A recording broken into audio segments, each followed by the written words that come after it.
Assalamualaikum warahmatullahi wabarakatuh. Waalaikumsalam warahmatullahi wabarakatuh.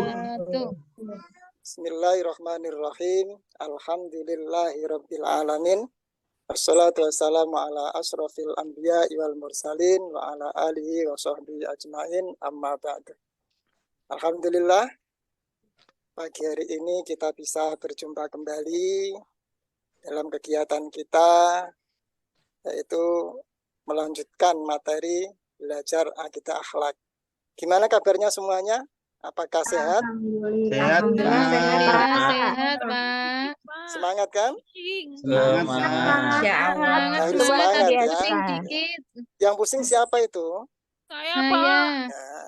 Lupa sarapan. Wah, itu kan Saya ya. juga belum, Pak. Saking semangatnya mungkin kan, ingin ketemu dengan gurunya, langsung berangkat gitu mungkin Iya, ya. Pak. Iya, betul. Iya. Baik, Iya, tapi tidak ganteng. apa-apa, tidak apa-apa. Kita awali dengan doa dulu, yang mana pagi ini doa dipimpin oleh Mas Turmudi. Silakan Mas Turmudi. Ya, sebelum belajar, mari kita berdoa membaca yang ada di halaman tersebut bersama-sama. Bismillahirrahmanirrahim. Raditu billahi rabba wa bil islami dina wa bi Muhammadin nabiyya wa rasulah. Rabbi zidni ilman warzuqni fahma. Amin. Baik, terima kasih Mas Turmudi. Semoga dengan diawali dengan doa, apa yang akan kita laksanakan nanti mendapatkan manfaat, diberikan keberkahan oleh Allah Subhanahu wa Ta'ala. Amin.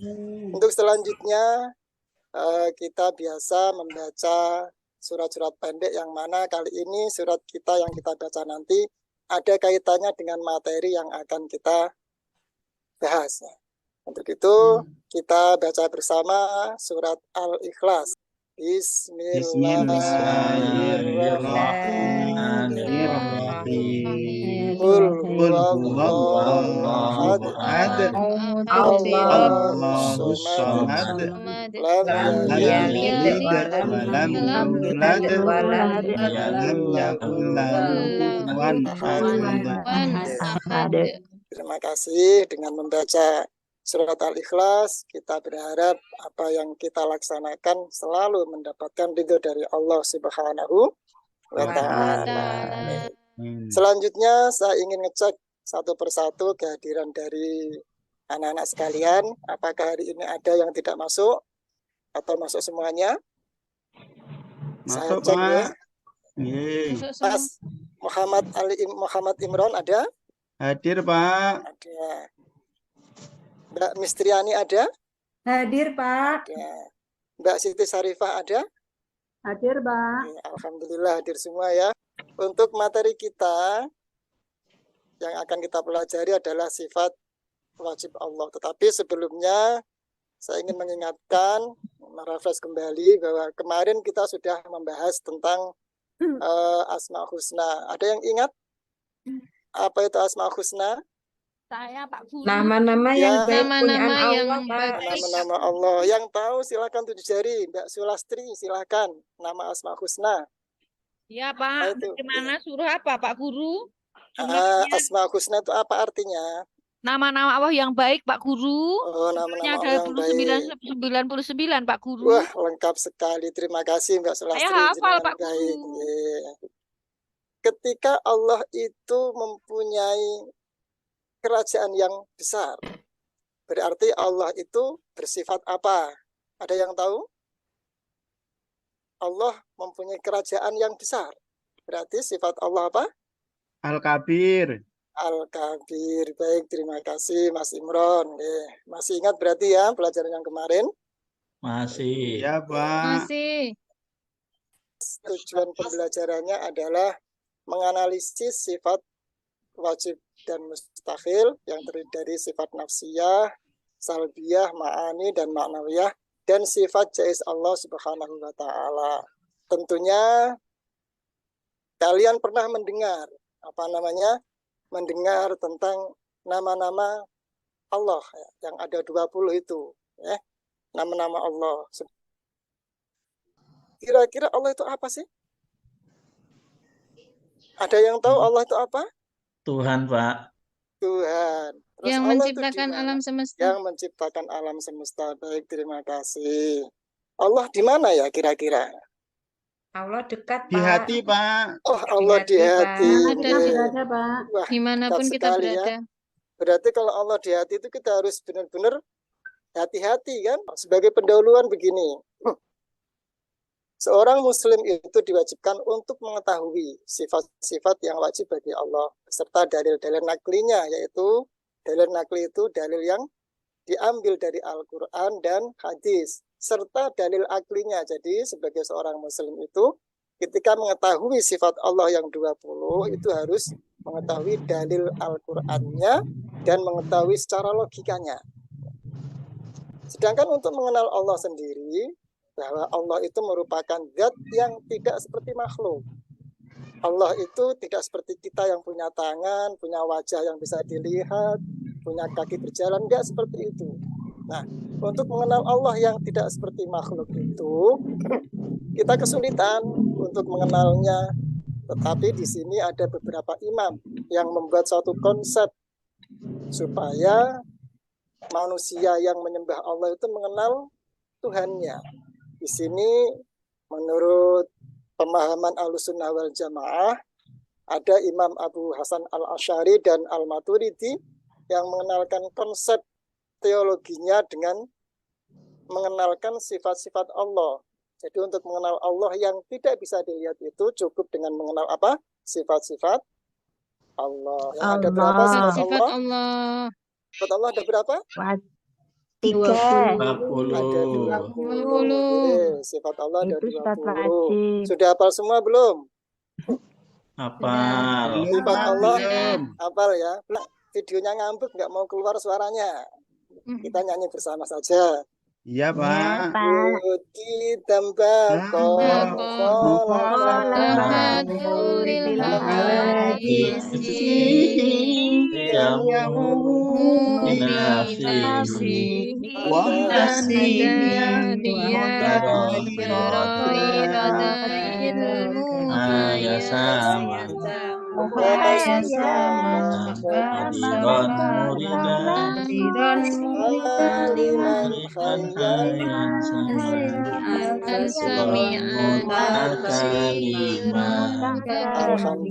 Ternyata kalian semua santri-santriku, anak-anakku sudah hafal semua, ya. Alhamdulillah. Tapi bukan berarti ketika sudah hafal terus kita selesai belajar, enggak, karena yang akan kita dalami nanti tentang pengertiannya dan dalil-dalilnya, ya. Pengertiannya dan dalil-dalilnya. Baik. Yang pertama, sifat wajib Allah itu dikelompokkan menjadi 4. Bisa dilihat ya, sini. Bisa, Pak. Ada nafsiyah, yang kedua ada salbiyah, yang ketiga ada ma'ani, yang keempat ada makna. Jadi 20 itu dikelompokkan menjadi 4. Jadi berapa tadi? 4. Yang pertama, kelompok yang pertama dinamakan dengan sifat nafsiyah. Sifat nafsiyah, kalau kita lihat pengertiannya, nafsiyah itu dari kata nafsun, yang artinya nafsun itu adalah diri, maksudnya pribadi. Jadi sifat nafsiyah adalah sifat yang menempel pada diri Allah Subhanahu wa Ta'ala, yang menempel pada zatnya Allah Subhanahu wa Ta'ala. Jadi nafsiyah itu sifat yang tidak bisa hilang dari zatnya Allah, sebagaimana firman Allah dalam surat Ali Imran, bukan Mas Imran ya, surat Ali Imran. Iya, Pak. Ayat yang kedua, yang artinya yaitu Allah tidak ada Tuhan yang berhak disembah melainkan Dia yang hidup kekal lagi terus-menerus mengurus makhluknya. Itu dari dalil yang ada di Al-Quran menunjukkan bahwa Allah itu keberadaannya wujud. Kemudian secara logika, tadi kan ada dalil nakli dan dalil akli, dalil secara logika. Jadi secara logika, wujudnya Allah itu dari mana kok bisa diketahui? Nah, ini wujudnya alam semesta dengan keberaturannya menjadi bukti bahwa Allah itu ada, bahwa alam semesta ini ada yang menciptakan. Nggak mungkin dong ada alam semesta, ada matahari, bumi, bulan, dan seterusnya itu tiba-tiba wujud dengan adanya sendiri, nggak ada. Pasti ada yang mewujudkan. Maka dari itu, yang mewujudkan harus kita yakini ada, keberadaan yang mewujudkan itu ada. Itu sifat dari sifat nafsiyah. Jadi sifat nafsiyah itu... Pak, 3 menit lagi istirahat loh, Pak. Oh, okay, terima kasih. Jadi sifat nafsiyah itu hanya satu wadahnya, yaitu sifat wujud. Yang kedua, sifat salbiyah. Di sini sifat salbiyah mempunyai 5 kelompok. Ada qidam, ada baqo, ada mukhalafatul khawadisi, ada qiyamu binafsihi wahdaniyah, dan seterusnya. Dan yang ketiga, itu ada sifat ma'ani. Ya. Sifat ma'ani, yang mana sifat ma'ani ini sifat yang terdapat dalam zat-Nya Allah, kesempurnaannya. Yang mana sifat ma'ani di sini ada 7 sifat. Yang terkelompok dalam sifat ma'ani ada 7.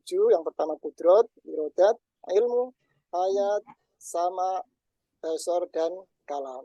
Yang terakhir dari kelompok yang 4 tadi adalah sifat maknawiyah. Sifat maknawiyah itu hampir sama dengan sifat ma'ani yang tadi, hanya saja perbedaannya begini. Sifat maknawiyah itu sifat sebagai penentu, sifat sebagai penguat. Jadi begini contohnya, Allah itu maha kudrat, maha kuasa, maha berkehendak, Allah bisa mengerti, maha ilmu, Allah mendengar, sama dengan pendengaran manusia. Manusia mendengar, Allah mendengar. Terus perbedaannya apa? Nah, ini yang membedakan. Jadi pendengaran Allah bersifat maknawiyah itu pendengaran yang kekal. Tidak akan berkurang, beda dengan pendengaran manusia. Pendengaran manusia itu melalui perantara, ada telinganya, ya kan? Terus ada suaranya, dan seterusnya. Tanpa ada suara, kita nggak akan bisa melihat, nggak akan bisa mendengar. Beda dengan Allah. Karena sifat Allah ma'ani dan maknawiyah, maka zat mendengarnya Allah tidak melalui perantara, dan pendengaran Allah tidak pernah berkurang sedikit pun. Nah, mungkin itu sifat-sifat Allah yang 20 kemudian dikelompokkan menjadi 4. Ini materi yang saya sampaikan. Mungkin ada yang bertanya dari materi ini?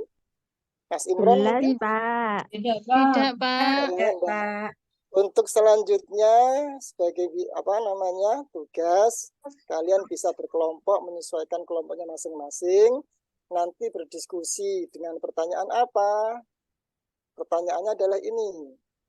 Diskusikan, nanti hasil dari diskusi bisa kalian dari ketua kelompoknya bisa menyampaikan hasilnya.